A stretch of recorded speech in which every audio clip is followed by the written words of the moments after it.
Hey, a whole bunch of people just came to the party. Yep, That's they sure right. did. That's right. So Don, I also want to introduce you to Greg Bryant, another one of my colleagues at Antioch. Say hi, Greg. Greg, good to see you. Hi, Greg. Hey there, everyone. And also my colleague Kathleen Harris, who's here. I'm looking for all my faculty. In the shadows. Hello. Hi, Kathleen. Hiya.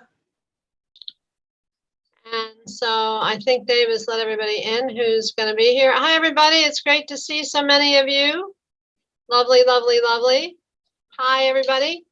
So I'm Cynthia McDermott, for those of you who don't know me. I'm the director of the education programs at Santa Barbara and Los Angeles. Oh, one more person I have to introduce, Debbie Magana, without who the glue of the department would never stick. Yeah. Hey, That's right. So hi, Debbie. I'm going to introduce 4 Arrows in a moment. I just first want to do a few things. I want to remind all of you that tomorrow is Veterans Day.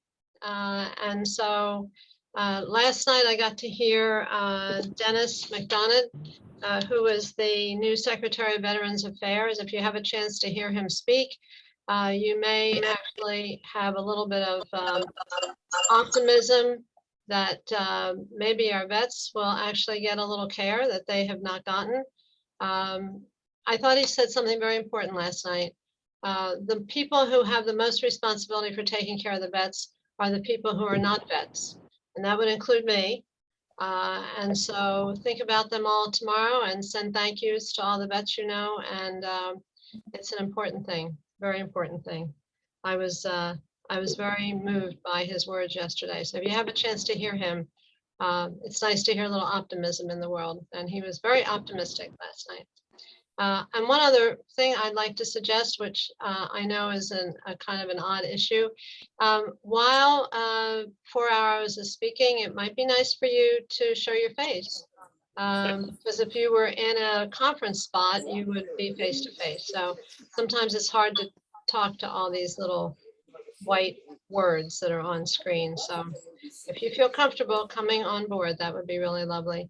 I'm going to introduce 4 Arrows. I've followed his work for many, many years. I've learned a great deal from him about thinking about Indigenous thinking and a point of view that is different. And so, Don, I'm going to shut up and turn the floor over to you. And I want to thank you from the bottom of my heart for you joining us tonight.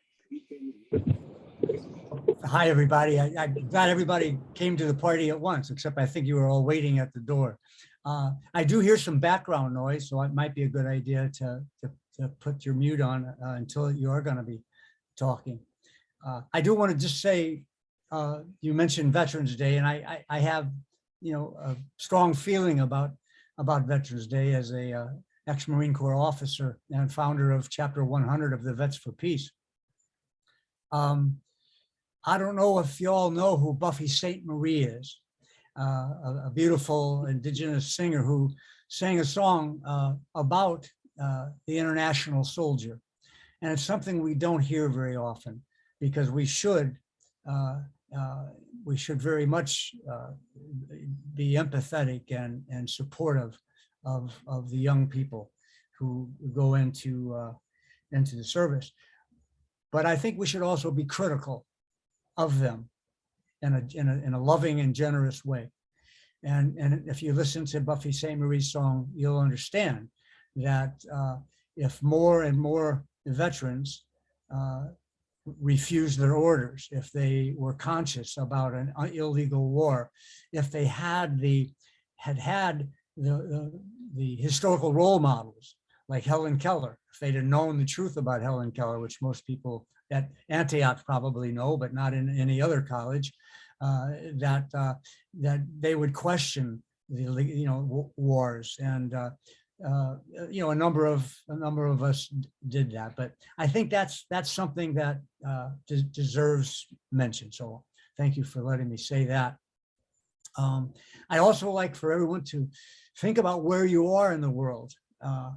And acknowledge, if you know, whatever Indigenous peoples live there, the land that they took care of, the land that would have looked very, very different than it does now.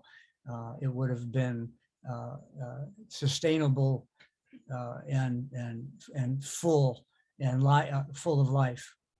And so if you don't know who those folks are, it's always a good thing to check out to see if they're still there, if there's still traditional peoples there that took care of it, and to acknowledge that. Here in Mexico, where I am, I think we've got some back noise.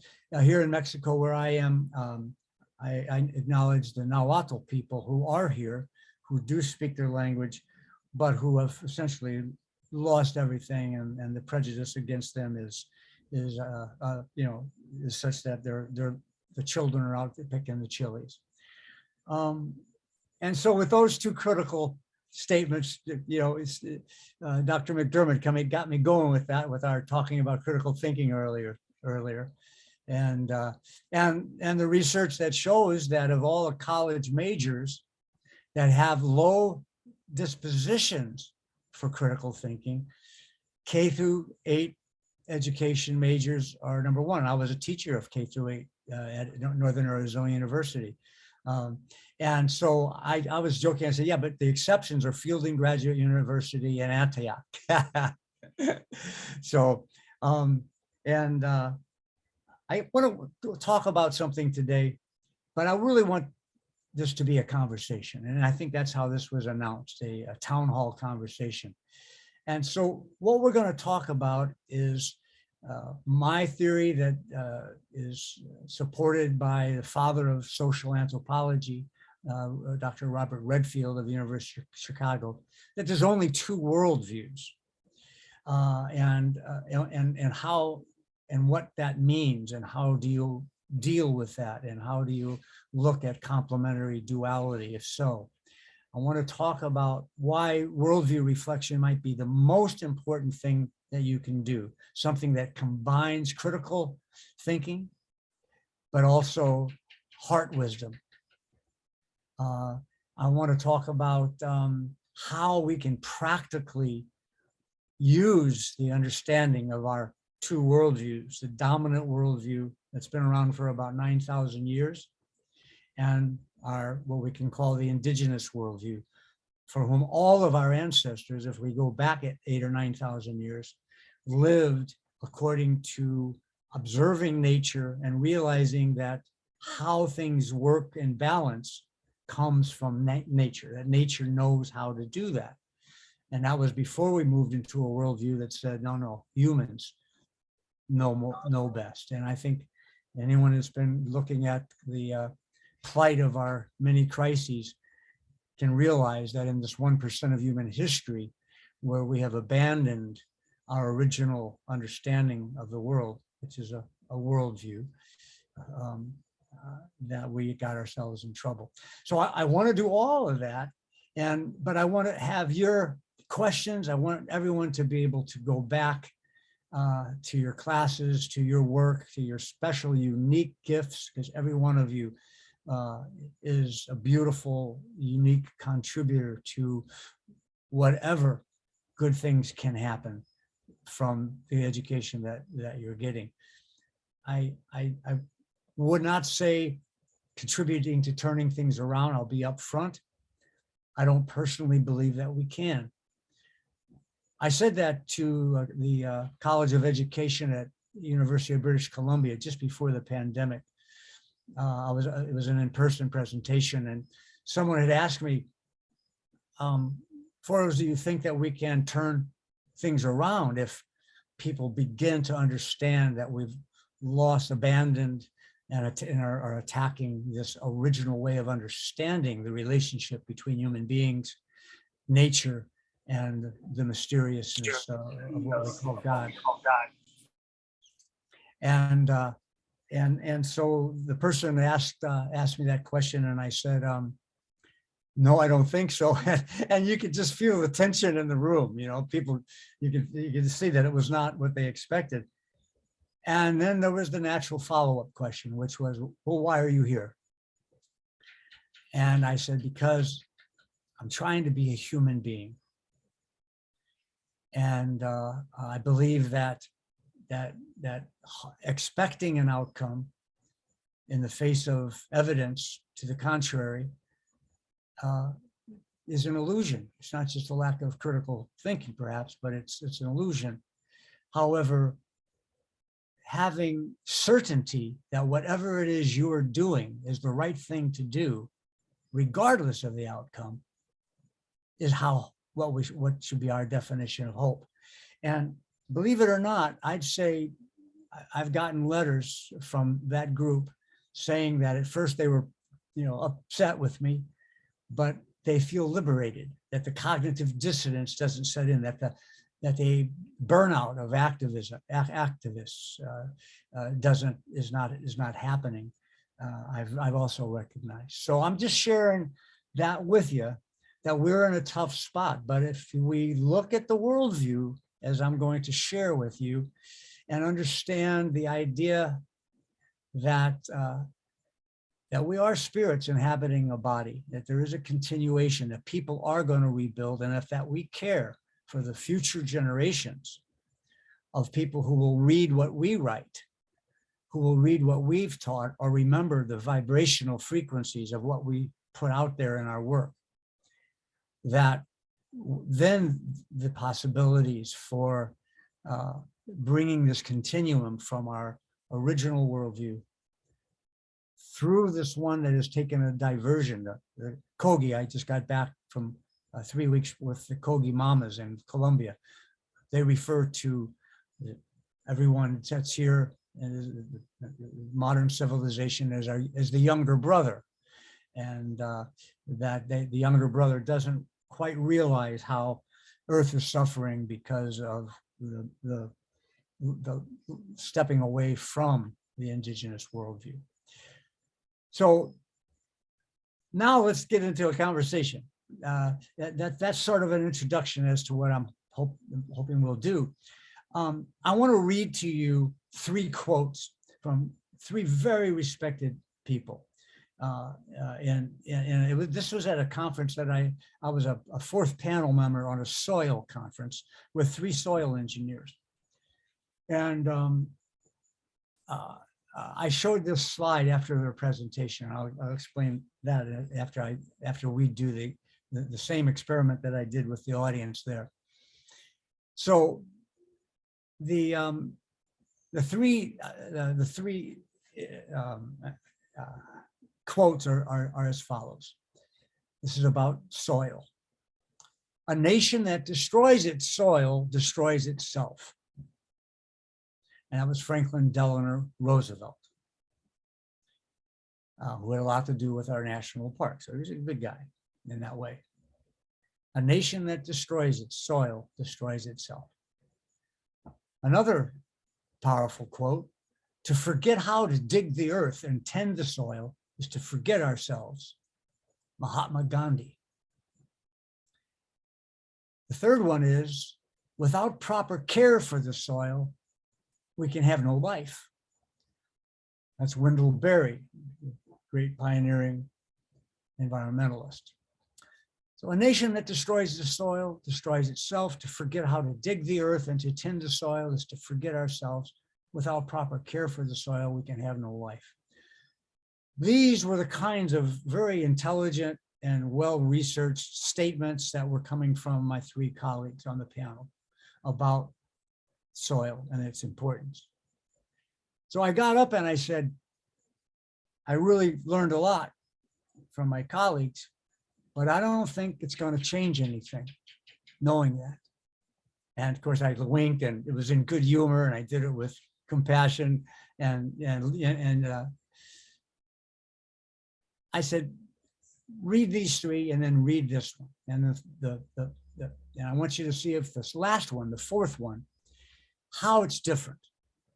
And then I'm going to have you guys tell me how you think it's different.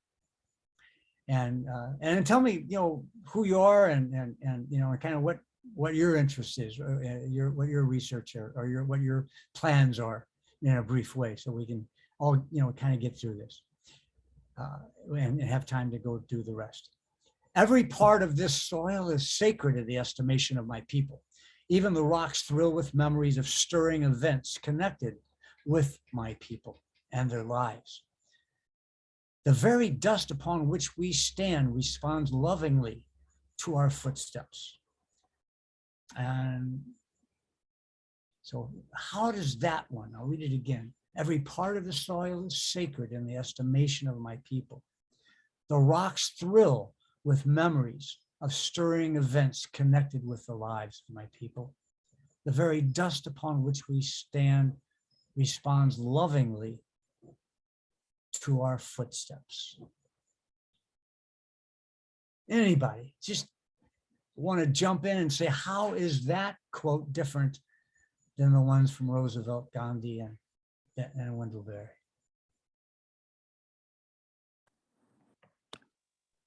I would say that it's relational. So the other quotes, see soil, it seemed more like as like a resource that supports us. And the last quote seemed more like an actual relationship between soil and us, that the soil preceding us as a sacred thing with its own value. Beautiful. The relation that there's this, the relationship is such that dust and the dirt and the soil and the rocks can actually have a loving response to the touch of your foot. That's a relationship, isn't it? The memories, to be able to have memories requires a degree of sentience and an understanding of relationships. Anybody else want to jump in? Because I mean, that's spot on, of course. It looks like Dave Cooley has his hand up. Go for it, Dave. I would say the last quote was spiritual in nature. It recognizes that dust that we sweep up from our floor, that has been tracked in from outside, that has been shed from our bodies and everything else, contains what we might think of from a Western view as that troublesome dust we need to clean up. That is part of our relatives from time immemorial, clear on back to the dinosaurs and more, and to have a spiritual relationship with all that is and has been right there in front of us is to look at the soil differently. Beautiful. The blood of our ancestor, the spiritual energies that are in the invisible world around us that are represented in the trees, the rocks, and soil itself. And thank you for your service, David. And so, yeah, Chief Seattle, this is an Indigenous speech. The point being is, what is different is the worldview, the essential worldview. And I want to just briefly show you you all got to listen to my video for 2 minutes to give a sense of it. But can I share my screen just briefly enough to show you the? Absolutely. It's all set for you. All right, good. So I'm going to share my screen, and I'll just put this up for us to look at. And feel free to do if I can get this out of the way now. Feel free to do a screenshot of this. I can make it smaller, I think. Yeah. I'm gonna make it smaller. And if anybody wants to make a screenshot of this, you just do it now. You just hit Control-4 or Shift Control-4 and cover it, and it'll take a screenshot of it, and then you can blow it up and look at it at any time. I'll just give a couple of seconds for you to do that, and then I'll make it bigger because I have an eye injury and I can't read that right now the way it is. Or you can email me and I can send it to you. That's the other option. All right, so. We haven't shared it yet. All right, good. So. Don, we're not seeing it. Can you try it one more time? Oh, you're not seeing it? All right, let's see. I'll try it again here. Share screen, share. Tell me when you see, There you go. all right, you see We my, got it now. you see my screen top, right? Yes. With there's my 22-year-old image with my airplane from the Marine Corps up above. We were just talking about that. Oh, Okay, Cool. so yeah, my wife put this together from, here we go. All right. So are you seeing it now? yes, sir. All right. And again, if you want to copy this, I'll make it smaller. And there you go. You can just do a screenshot of that. And then everybody will have that. And if you want to cite it, it's from a book called The Red Road that I wrote. The opposite of exclusion is not inclusion, it's decolonization, was the theme of that particular book. Just published a couple years ago. All right, so this is a list of 40 precepts from an amazing amount of scholarship over 30 years. Scholarship of anthropologists who were not the anthropologists who were singing the song of the progress of humanity. There's several really good books on that problematic, which continues today. My text on learning the language of conquest, University of Texas, is all about exposing academics who said there's nothing of use in the indigenous past, and lots of things that have been challenged. But we were talking earlier today, there's a number of books today that are doing the same thing, and they make it to be popular books. It's like Steven Pinker's books, they become popular, but they're not accurate. Those kinds of studies, but also original statements from people who came upon cultures, including Christopher Columbus, and who many of you may know. One of his famous statements was he had never come across such amazingly generous people who will give you anything, et cetera, et cetera. And of course, his next sentence was, therefore they'll make good slaves. But so these are well researched, is my point. If anybody wants to know about that research, you can email me.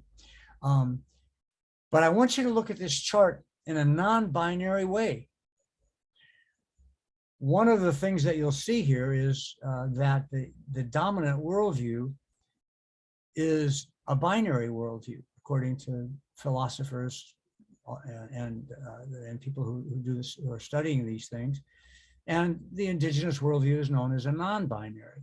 Hilary Webb has written a wonderful dissertation on that. That became an important book. She's at Goddard University now as a professor. It's called Yanatan and Manatan, the complementary duality of the people of the Andes. The idea is that the world does have opposites, up and down, in and out, the moon, the sun, etc. But that in these opposites are complementarities. In these opposites, we can understand better how to bring things into balance. It's almost as a continuum. And we're going to talk about how Robert Redfield, who believed there were only two worldviews, the metropolitan civilized worldview, or the dominant one, and the indigenous, or the primal one, or primary one, he called it. And he said the greatest tragedy in human history over the last 5,000 to 7,000 years was the destruction of those embracing the dominant worldview of the indigenous worldview. But he went on to say, in spite of that tragedy, he believes a continuum from the original nature-based worldview to the anthropocentric worldview is in the process, and this is writing in the 1930s, 40s, and 50s, in the process of realizing and coming back to and re-embracing our original worldview, but this time with a new consciousness and an awareness of what can happen when we don't. So you look at this dichotomy as a true dichotomy, but look at it as a true dichotomy in which you have compassion, you're seeking harmony, we're all in the same boat. We're all in this continuum from one side to the other, except for the few remaining cultures on Earth who have, against all odds, held on to the indigenous worldview of our ancestors. It's been lost. And we do know 80% of all the biodiversity on planet Earth today is on only 20% of the landmass. And it's no coincidence, as I say in my video, that that is the land controlled by less than 5% of the people who know their language, who know their place-based knowledge, and who have some degree of control of their land. This is why more than a third of all the land offenders being murdered at record rates are indigenous peoples, in spite of the low population of them, right? They are on the front lines. I do want to make a caveat, a note here. We're talking about indigenous worldview. I'm not talking tonight about indigenous place-based knowledge. And I really wouldn't talk much about it because I don't have the qualifications to talk about it. Indigenous place knowledge is a crucial, vital part of this package. But you have to know the language, you have to know all the ceremonies, you have to have been raised in a traditional culture to be able to speak about place-based knowledge. And fewer people can do that. And we should not be misappropriating that kind of knowledge. So we need to really stand up and fight for indigenous sovereignty all over the world, and the people that are on these front lines that are being killed here in Mexico, in Colombia, where I just got back from, and in the United States, maybe not being killed so much, but being devastated in many ways in a slower way. That said, there are many places that don't have place-based knowledge anymore. And the starting place for rebuilding it and for joining as an ally to place-based knowledge First Nations is for us to re-embrace what we all own. And that is the in common precepts of a worldview that the great variety of indigenous First Nations have, with their great diversity of spiritual traditions, etc. They have these common denominators. Similarly, the great diversity of Western religions and cultures share a set of common denominators. These are the common denominators of the two worldviews. Now, most scholars over the years have said, no, a culture is a worldview, a belief is a worldview, a religion's a worldview, everything's a worldview. The academic scholarship that has come out of the philosophers of Germany and Weltanschauung, starting with Robert Redfield, which I'll get to in a minute, I've really put together the idea that no, worldview is much more deeper, it's much more fundamental. And it is this relationship of the triangle of human beings, nature, and supernature, or what some people call the God or whatever, or we call the great mysterious. So think of it as a continuum, not as a rigid binary, and you'll be okay with this, okay? And now I promised that, is your systems class here? All right, I got the thumbs up. So I heard that there was a systems class here, and I've often had the belief that you cannot have systems thinking without embracing, to a large degree, the indigenous worldview. That any systems thinking is local, it's missing many parts. It's just impossible. It's like many people say interdisciplinarity is so important. There was a study that came out not too long ago looking at journals and looking at the people who write in them to see how interdisciplinary their references are in their articles. And they're not. They're all quoting from their own domain, right? So for the fun of it, and I've never done this before, I want us to I want to have the systems thinking class look at some of these on the right side of the indigenous worldview and tell me if you could really, what relationship there is between the precept and authentic, deep systems thinking. Let me try the first one, just so to kind of, the old Marine adage of leading, right, by doing. Okay, so I think that if I have a belief that in a non-hierarchical world, and then if I am critical of the hierarchies that are in place, and that I want to live in a way that does not respond to the authority of hierarchy, then I believe I'm going to be much more open to connections in my business, in my teaching, in my work, in my subject area.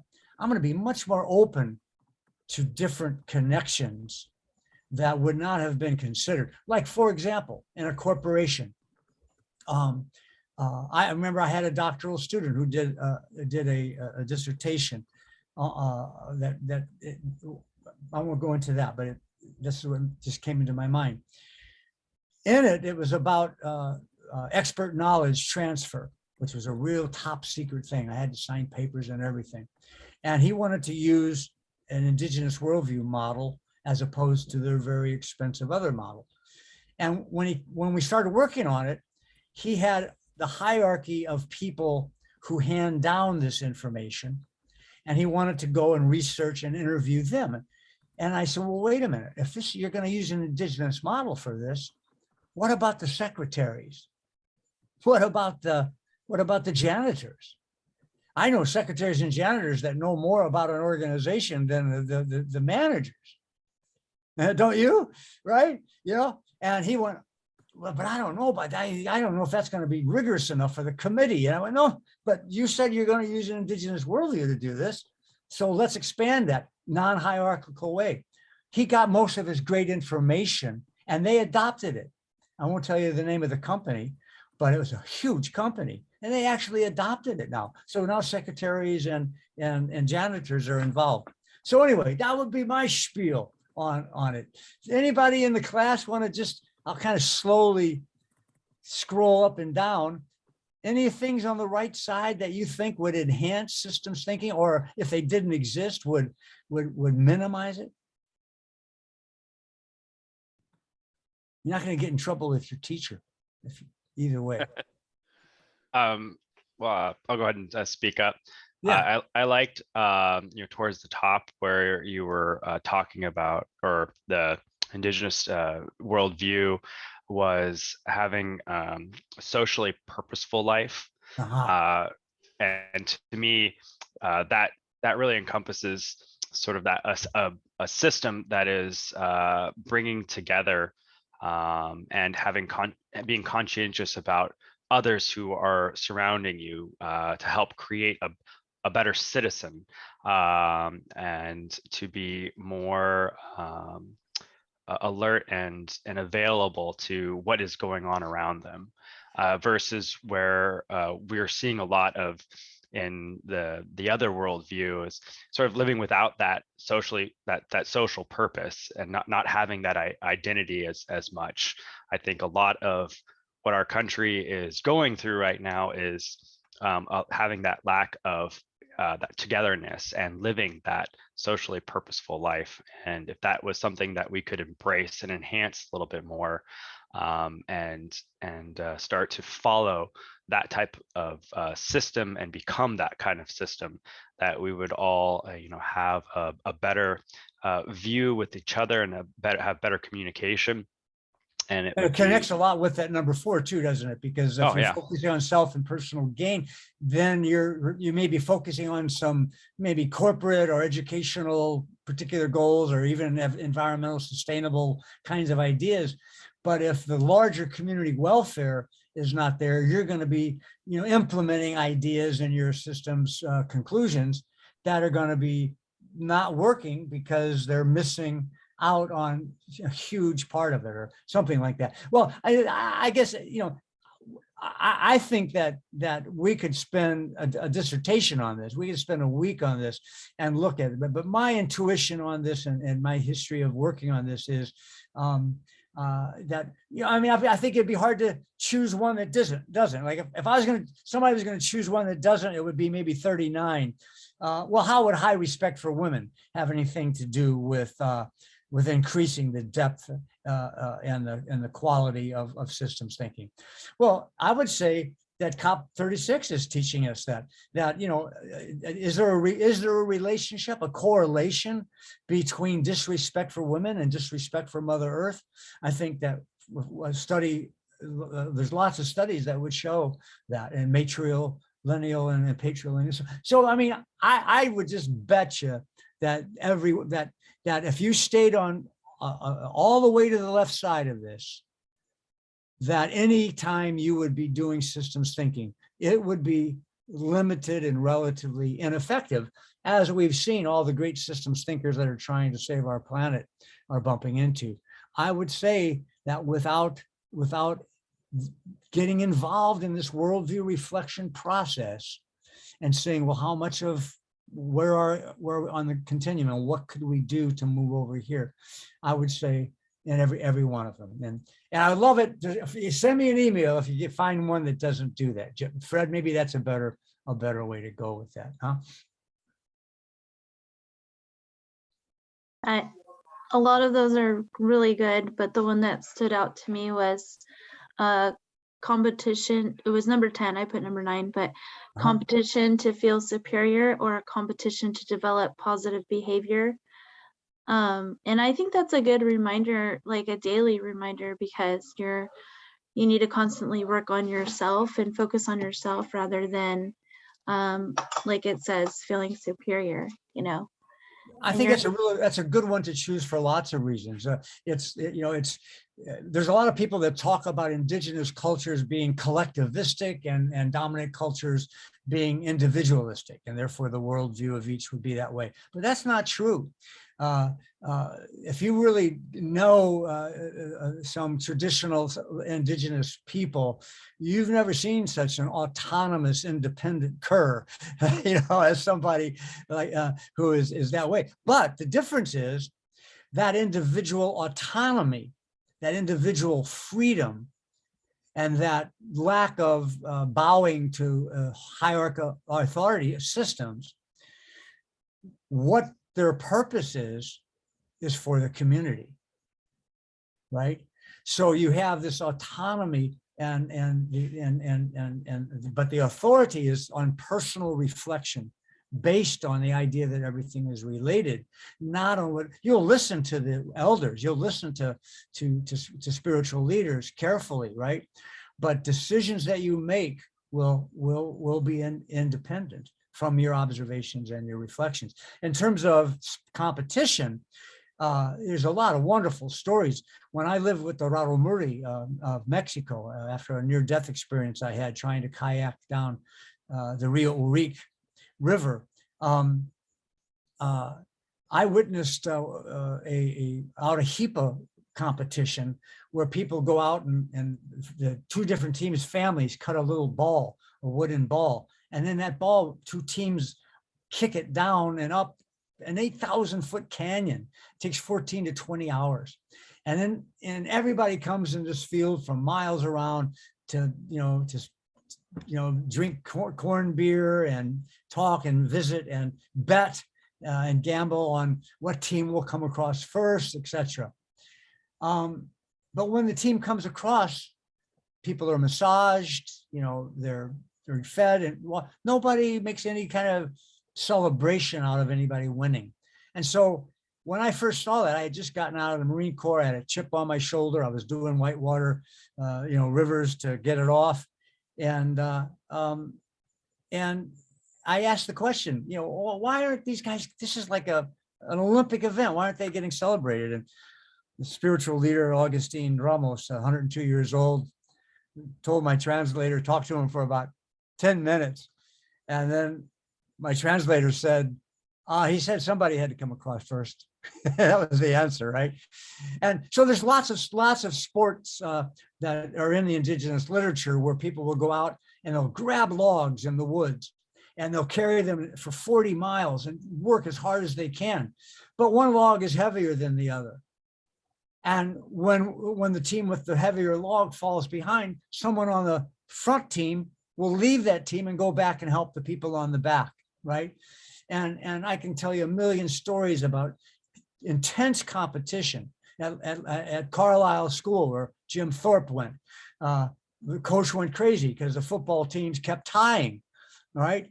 And etc. So yeah, it's a great one. And we could talk about these. And my students now, every class, I hardly get a word in edgewise. They're using the Worldview Chart.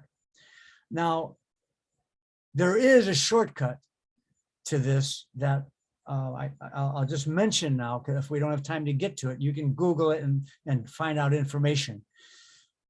But since I mentioned this trip down the Rio Reek, I went back 15 years later to see what I had seen. The first trip on the river, I went into an underground drainage and had a near-death experience. And in that near-death experience, I had a vision.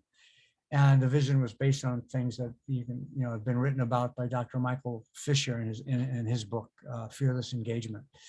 But the vision was of a cat and a fawn. And there were two animals that we had come across. One of them rescued us out of a cave, showing us a way out. The other, a Tarahumara, had run it down until its feet were bleeding and he carried up a hill. But they turned into letters, and neon letters in like New York City, CATFAWN. CAT is the phenomenon of what we might refer to as trance-based learning, something that indigenous healers always used, that indigenous spiritual leaders always used.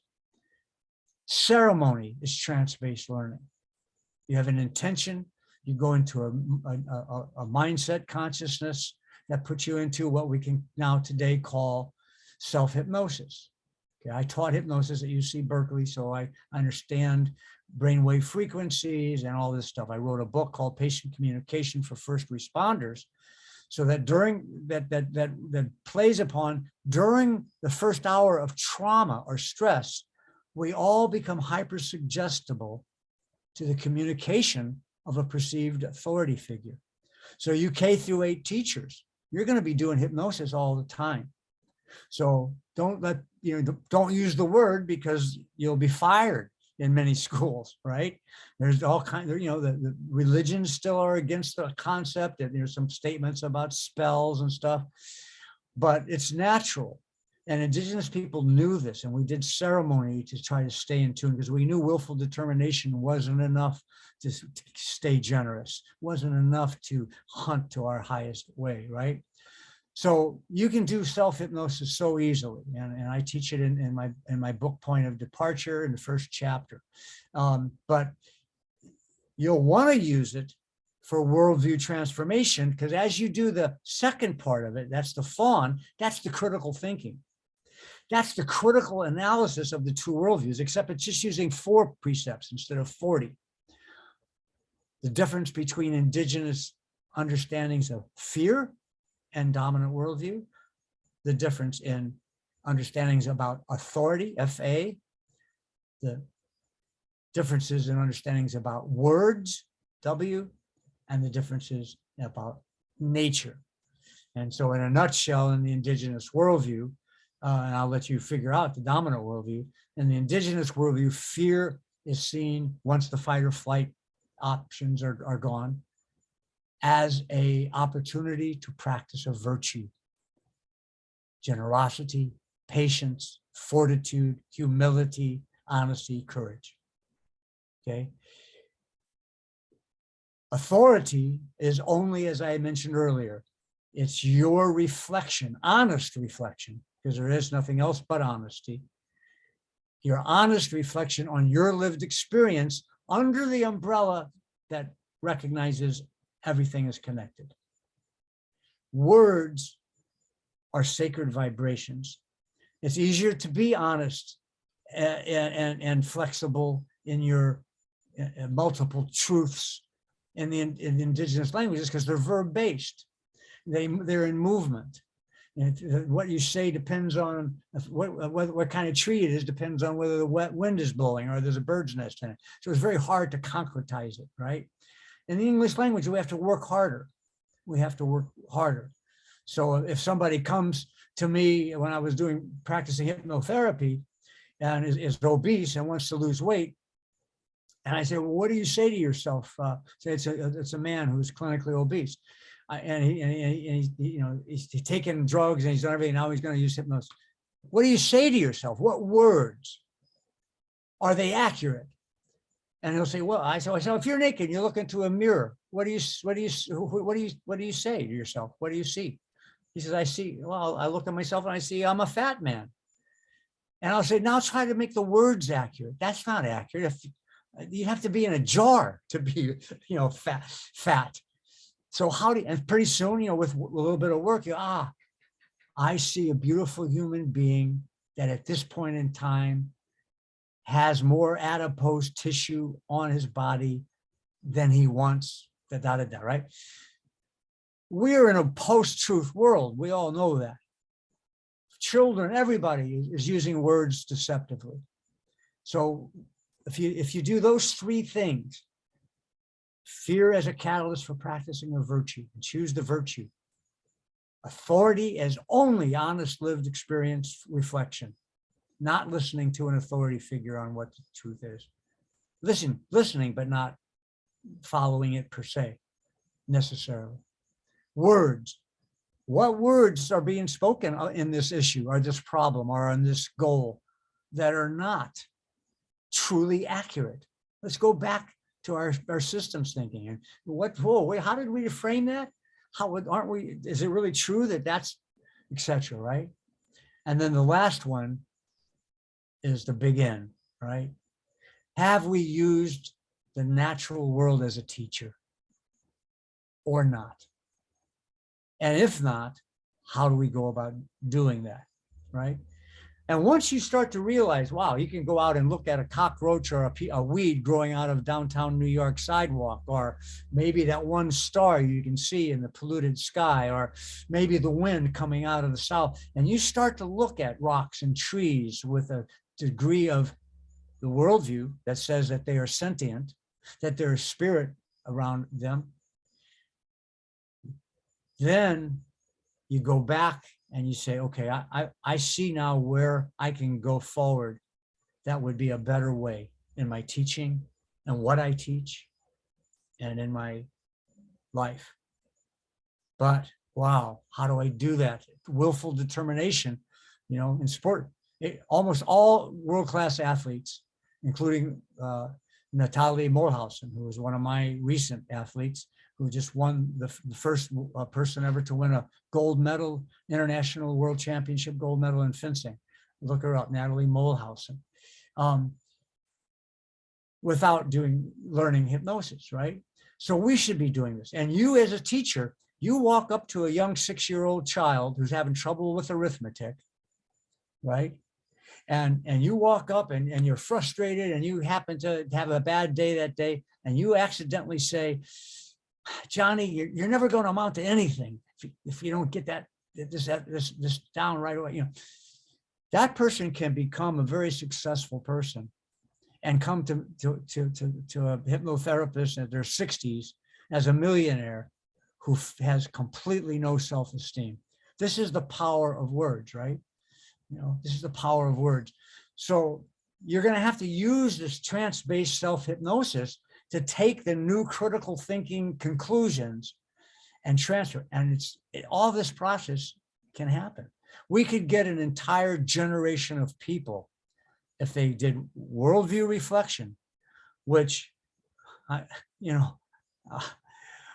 can't tell you how many people. Vandana Shiva, Noam Chomsky, Thom Hartman, Michael Apple, the list is unbelievable of people who are endorsing my books, who are saying, Noam's statement is, if we do not do this, we are doomed, right? This is how important this concept of worldview is, but not many people are talking about all right, if we do that loving look at the complementary duality, and we study that, and then we use conclusions based on cat fawn work, then we have to still do this meditative work. And you don't have to call it hypnosis. Just say, let's visualize what it looked like if we were doing this, right? And then practice it. It's all about experience. Okay. All right. Now, a little academic on you. This idea of two worldviews. I want to talk about Robert Redfield real briefly, and his amazing paper, the Primitive Worldview, is talking about the tragedy of the greatest tragedy in human history was the destruction of it, but also the continuum. Here's just a quote from him. A universal worldview indicates a common basis for all humanity. And he says this because if we accept the premise that the world has stayed in relative balance up until around, about 8,000 years ago, we just had a study that came out of the Amazon, 13,000 years of impact of the human being, because there was impact. Wasn't pristine. Humans are supposed to have an impact, and they did have an impact, but it was all positive in 13,000 years, right? And yet, look what we've done in a short time. Well, if nature is key, a nature-based worldview of people who have spent many, many, many generations observing it closely, all the animals, the birds, how it works, the symbiosis, and then you create a culture based on that, right? And just, there are so many studies that have been done that without romanticizing it, show that 78% of all pre-contact cultures, and these are mostly the gatherer-hunter cultures, but very sophisticated ones, as we've learned in many ways, that even had some agriculture, but it was sustainable agriculture, right? And so we've got so much evidence. You can go to peaceful societies, go to proven sustainable. I've got volumes of books that are 600-page books looking at everything from health profiles. So we've got all this evidence. So why aren't we doing it? And Robert Redfield is saying that the primary worldview is different for this reason. And this is his words. The primary worldview, or the primitive indigenous worldview, I'm calling it indigenous, is characterized by the confronting and the confronted not being sharply separated. Let me repeat that. The confronted and the confronting not being sharply separated. So keep that in mind as I was talking about the binary of our worldviews. It's really easy to come into a binary, especially with liberal professors who know that binaries are bad, right? But are still thinking in binary, so they can't accept that there could be a binary that's not binary. Be really empathetic about that. Be really sympathetic about that, and realize that we're all in the same boat. So the confronting and the confronted are not sharply separated is an indigenous worldview that's unique, and you won't find in the dominant worldview except in pockets. All those precepts you'll find in every religion and every culture, but they're outliers. They aren't what defines the systems that are operating and guiding the world. So therefore, they don't comprise a worldview. They're pick and choose things, and that doesn't work. The second thing he says is they're about participant maintenance of man, not man relationships. Participant maintenance of man, not man relationships. This is anthropology language, right? He was an academic at University of Chicago. What are you going to do, right?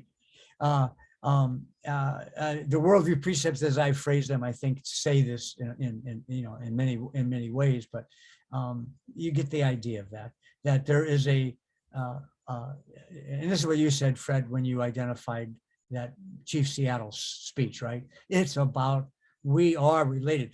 I have a pet saying that says, as long, and I told this to Bill McKibben, and he kind of liked it. I said, Bill, you keep using the word natural resources. You keep using the word natural resources and it's not going to work. He said, what do you mean? I said, until we can all agree that a natural resource, we call them a relative, my relative, the tree, my relative, the water, my relative, until we can do that and really mean it, as Noam Chomsky says on the back of one of my books, we are doomed, right? I mean, he wasn't referring to, that he was referring to indigenous wisdom.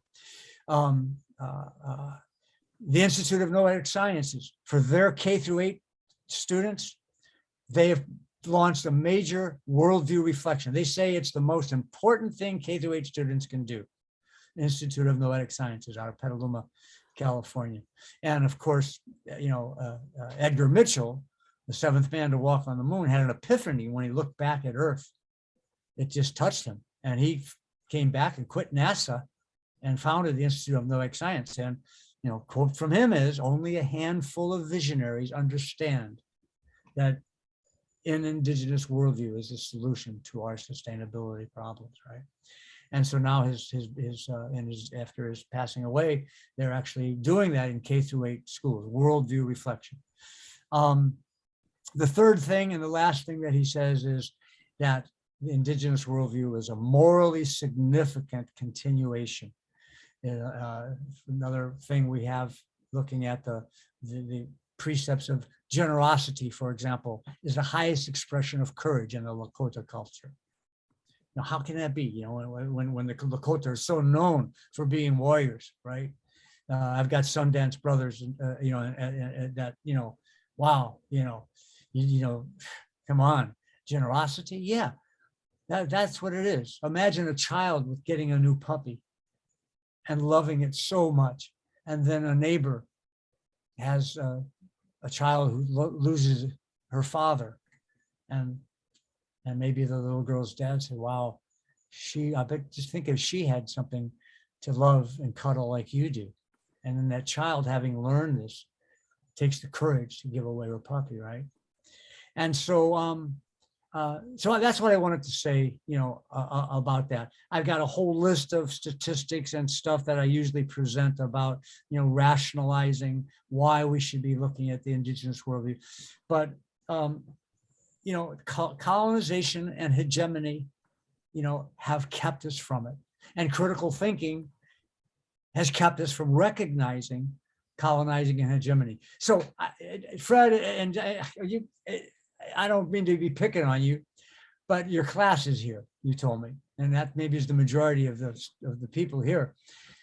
How many of them, if I ask this question, why is how we were taught the story of Helen Keller a classic example of educational hegemony and colonization? What percentage of your students would know the answer to that? Putting you on the spot. That's a good question. We'll have to ask them. Well, we won't embarrass anybody, right? No, but here's the thing, not knowing that Helen Keller was a member of the Socialist Party, was on J. Edgar Hoover's hit list, was the member of the most radical labor union in the world, the International Workers of the World, because she knew the pitfalls of capitalism, spoke out strongly against capitalism, was a woman suffragist, filled Carnegie Hall up to fight to get us to realize that what we were doing going into World War I was what it actually, we know what it was. It was bullshit, right? And so the answer is, why is that a classic example of cultural educational hegemony? Is because, wow, we don't want young students having role models who do any of those things, who question capitalism, who lean towards what's a socialistic model, who are pro-labor. I mean, labor unions have been gutted by 56% in the last 4 years, et cetera, right? That would stand up and say, hey, the Iraq war is an illegal war. I'm not going to go, right? this is why it's a classic example, right? And this is why indigenous worldview is not promoted. It is dangerous. When I was at Pine Ridge, I lived at Pine Ridge for a long time. I fulfilled my 4 sun dances there. We had a small group of people, a couple of children, some old people. I was a little bit younger than I am now, but I was old enough. And as we walked, we'd stop 4 times and pray, and then we'd continue on, because we were going into a border town that was setting up an alcohol store, and we were protesting. And it was, we had got it on the radio, and in the Rapid City newspaper that would be a protest, but only 12 of us showed up. So we did it. It was a rainy day. Do you know that when we got into this little city, this little teeny place, White Cloud, Nebraska, white town, many of which were teachers. I have all kinds of stories for you K-8 teachers about that. But anyway, we got there, the 7 or 8 buildings had flat roofs, were lined with militia and snipers.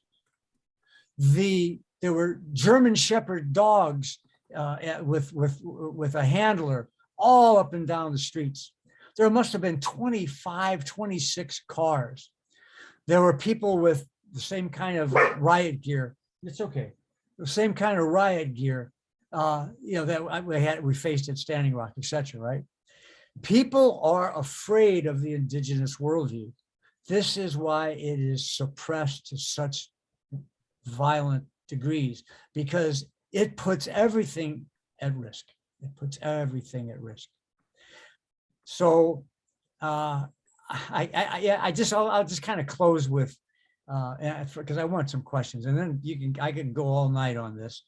I want you to be thinking about how your education has been influenced. Let's just take Maslow. Everybody has probably heard about Maslow's hierarchy somewhere along the line. And maybe some of you know this and some of you don't, but Maslow spent his internship on the Blackfoot Reservation.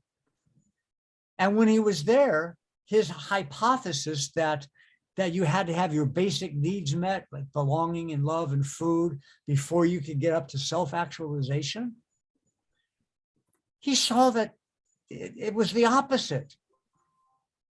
He saw that here are these people that he thought were going to be, representing this in a big way. They had self-actualization at the bottom of the foundation. They started out, the babies were self-actualized. Their work was trying to actualize the community into that self-actualization, and then to permanent. You can Google this and read the book on it. It's a great book. Actually, they made a teepee for him, not a pyramid. And in the teepee, self-actualization was the bottom, not that thing on top that hardly anybody gets to, right? And he's admitted this, right? And he said the reason he did not use that model is he knew his colleagues would put him down for it.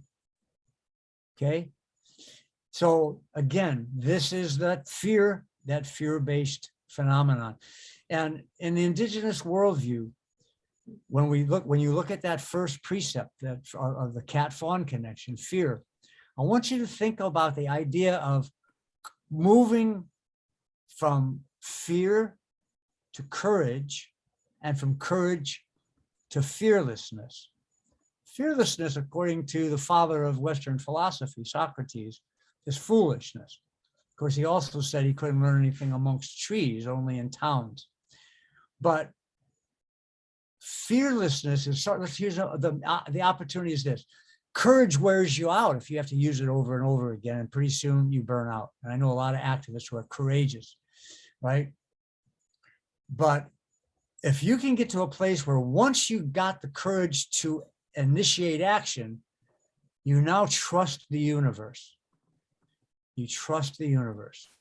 And remember, I told you at the beginning that hope is not an expectation of how something will come out. It's the certainty that whatever you're doing is the right thing to do, no matter how it turns out. So you go up on this cliff and you're going to jump into the water. You get the courage to do it. But if you keep that, having to have the courage all the way down, you just scream, get a thrill, and that's it. But if you can jump with fearlessness, you'll see the eagle fly overhead. You'll see the salmon swim past. You'll feel the air as you're moving down. When you plunge into the water, you'll feel the sensation of the change of the, in other words, you become totally there, right? So these are the things that we practice, and all of your ancestors, if you go back 8,000 years, all of them practiced this, and we can do it. We can do it again.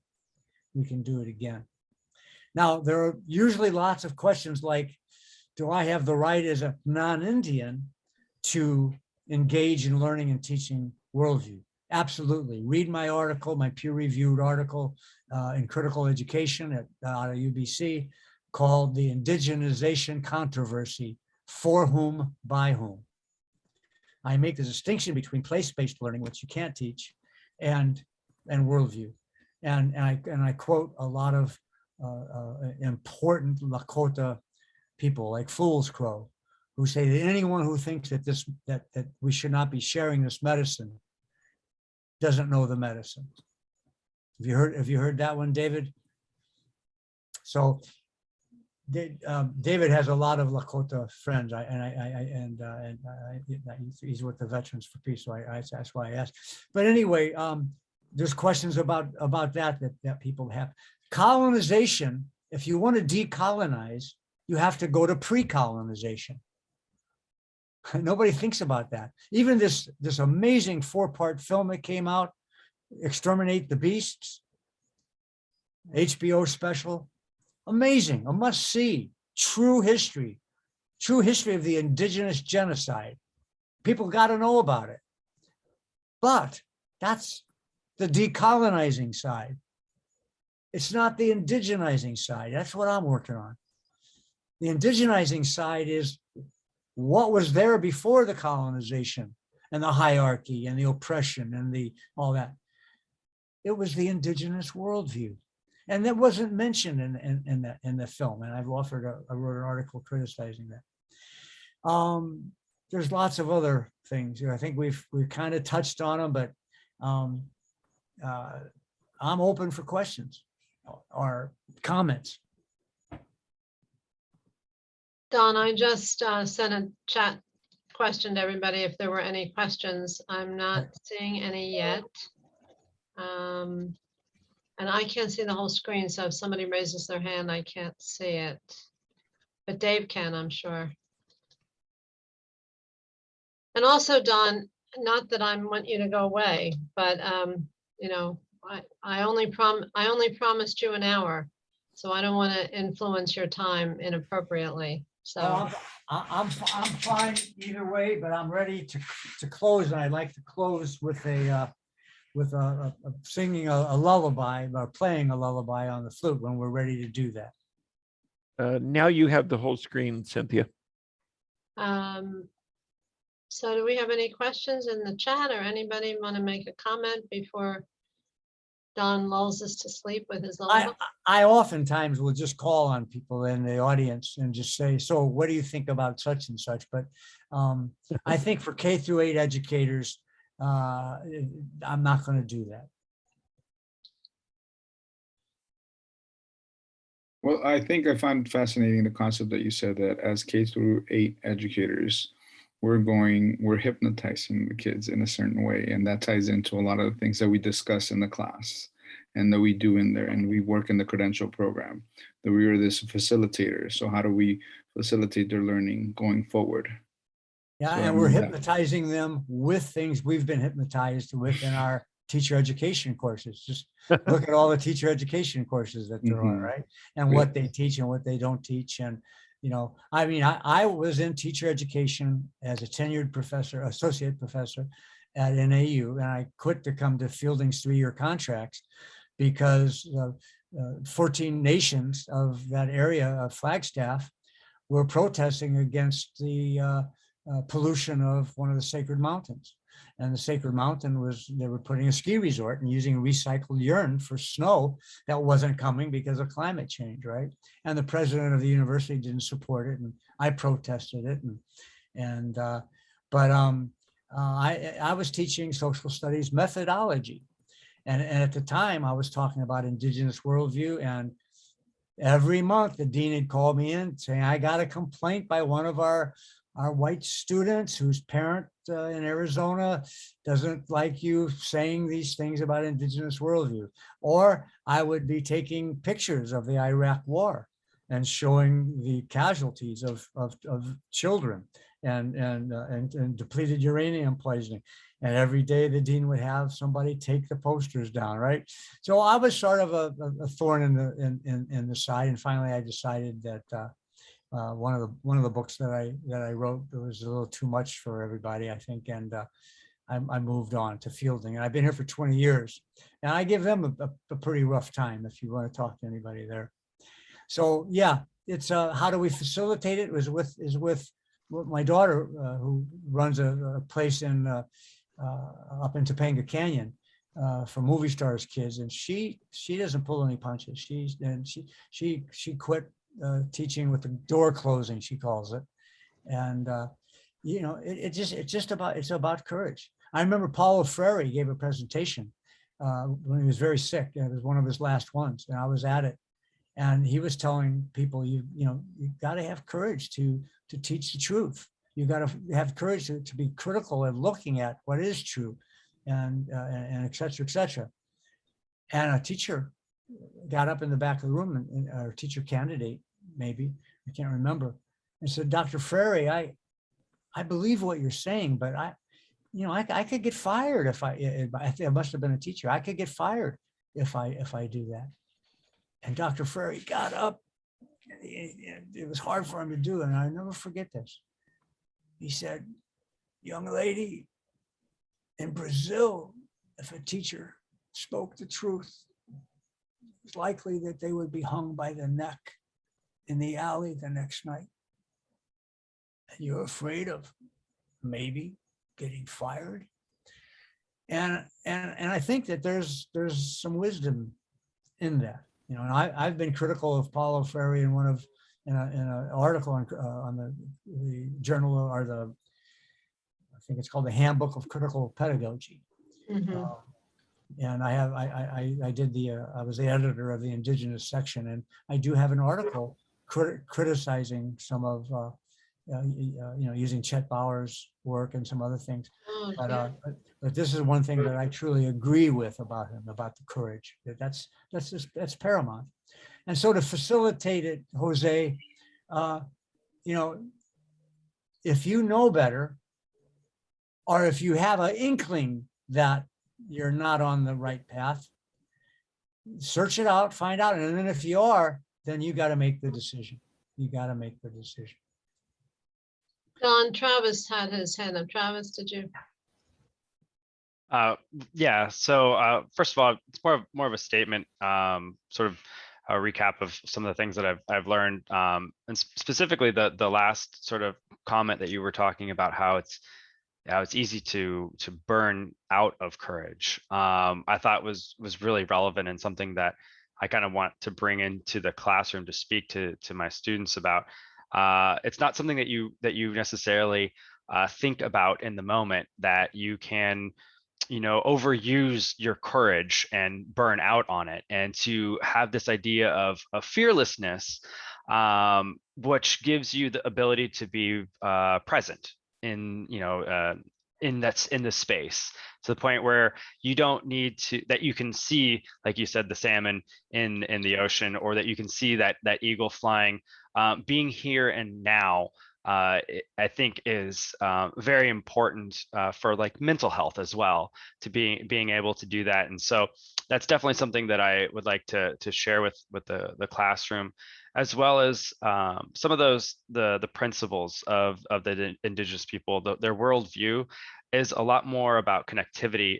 From what I was listening to you, is a lot more about connectivity. It's about respecting everybody's input.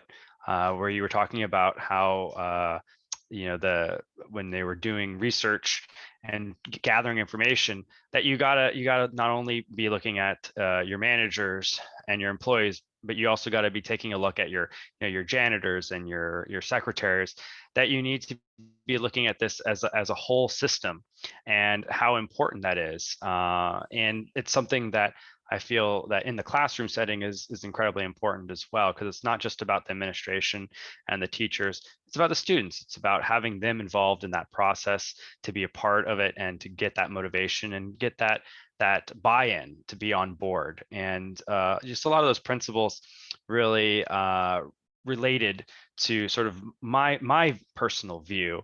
And it's something that I want to continue within the classroom and share that knowledge. So I really appreciate your time here today and being able to give us all this wealth of information. So thank you. Thank you for sharing that. And yeah, the fear that is going around now requires us to hold tension in a way that's loving, and lead with the heart and follow with the head. And that tension between opposites, vaccines, whatever it is, that's the opposite, right? We've got to get our humor into it. We've got to get our compassion into it. We've got to get, hey, I get the points that you're getting, and here's maybe where we've got to look at the evidence in a better way. But it's got to still keep the heart wisdom operating. And the courage, once you can learn to move into a fearlessness, and there's ways to practice that. It changes everything. And I've got a lot of personal experiences about that. The hypnosis, if you go on YouTube, put in wild horse hypnotist, and you'll see me when I'm very young. You'll see why I say it's natural. You'll see me. An evening magazine TV program brought me in. We brought a wild horse in. You see it rearing up and everything. And I get on its back, doing what they call horse whispering. They call it hypnosis. It's a natural phenomenon, and elementary teachers are working with children who are more in the stages of hypnosis, when they're young than when they get older. And so being aware of that is really important, and not being afraid of it. Anybody else?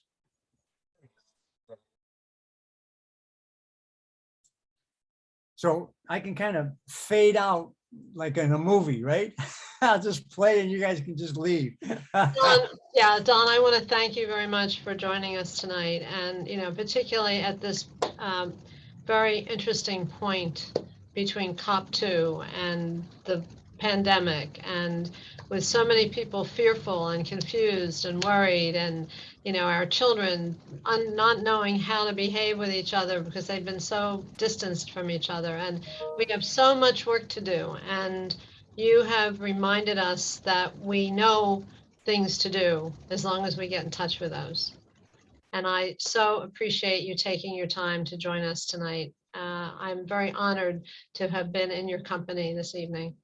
Wopila tanka oyate oyasen unchi wichala pono oichakya po hecho wichozani washte when you big data oyate oyasin chanko luto namani oichakya the chewachi o hecha na oyate ki ihani la ko wicho pintu kashi kiksuye. I said a Lakota prayer because that's my spiritual journey. I'm a made relative of the Lakota, but my blood is Cherokee and Irish, County Kildare and Missouri. My great-grandmother was escaped from the Trail of Tears and was adopted by the Crawford family. But I know nothing about the Cherokee, and I was made a relative of the Lakota, so they say that's where my spirit's gonna go. But I'm going to play on a Lakota flute, a Cherokee lullaby. That's my way to put it together. And the lullaby has such a message that replicates what you just said. Or it reinforces it. The mothers sang this lullaby every night on this horrific, something that is certainly as existential as what we're going through now, if not much more. Only a third of our people survived. the lullaby, which I can't sing, I don't know, can't translate it, but Carlos Nakai gave it to me. And it says things like this: but did you see the beautiful animals in the clouds? Did you hear the beautiful sound of the mockingbird? Did you see the colors of that trout when we walked through the brook? Did you see the dancing grasses in the prairie? In other words, the mothers were saying, in spite of the freezing cold and the seeing people dying and all the hardships, there's still this beauty in nature all around us. That's what you got to focus on. And, you know, tomorrow, you have your kids or your students, if you're teaching now, or do it yourself. Go out and touch a tree. Just touch it and then back off. Think about what happened. Then do it again, except this time ask permission and wait for an answer. See what happens.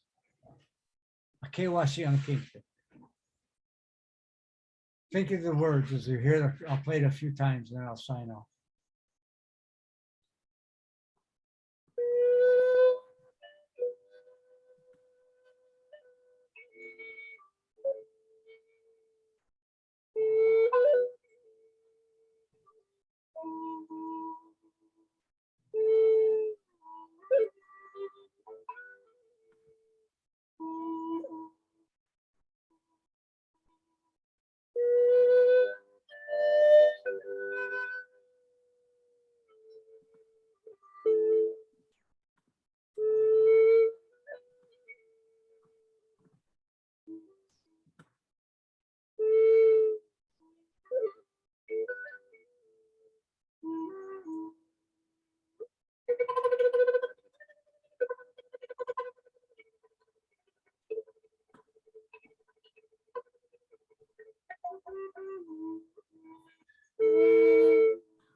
Thanks, everybody, for being here.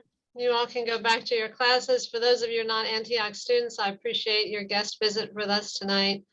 We recorded this. If any of you have friends or colleagues that would like to see this performance, please email me. I'll put my email in the chat so you can do that. Dave, thank you so much for staying on top of everything, and thank you for all of you for all the things you put into the I need to do it to everybody. If you want to get in touch, here is my email, and I can get you the recording if you want it. Thanks again for everybody, and you know, think about it. That's all I can say. Think about it. All right. Good night, everybody.